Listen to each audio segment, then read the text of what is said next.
Hello dear audience, hope you are doing good and enjoying your days.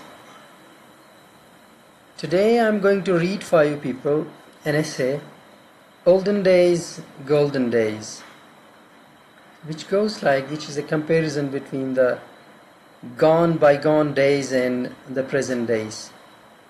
It goes like, a sparrow perched on a delicate bough of a thistle and opened a egg, in which corals were tied up. Instantly one of the corals fell into the thistle.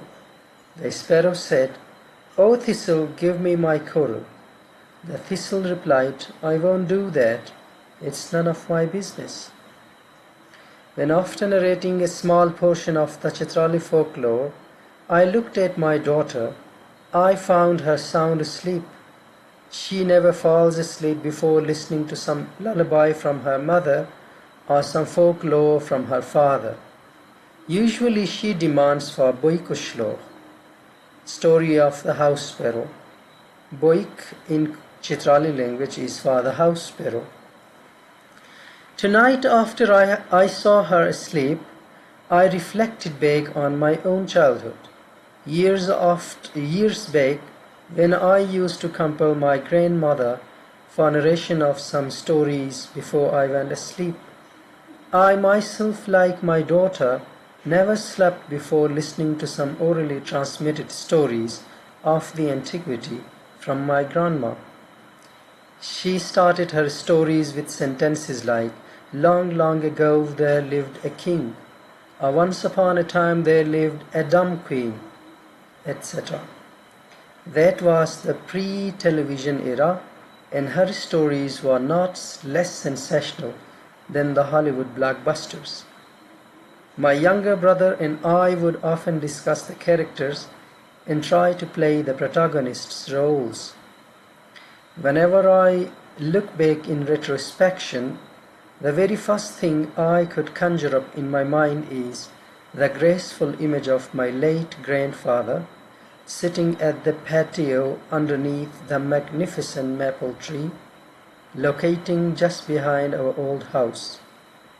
On the left side of the patio, there was a thatch cave of grapevines. At the extreme left corner, there was an underground cistern tank which stored drinking water for the whole village. People of my village would fetch water from that tank at any hour of the day. My grandfather spent most of his summer days there at the patio, reclining on a homemade pillow, listening to his national radio. I can freshly recollect image of the 3-band national transistor in the folds of a leathern cover enclosed in another homespun embroidered covering made up of a piece of fine cloth. Everyone in the house took great care of Dadaji's radio. Dadaji is for granddad. Most often he listened to the Urdu broadcast of the British Broadcasting Corporation.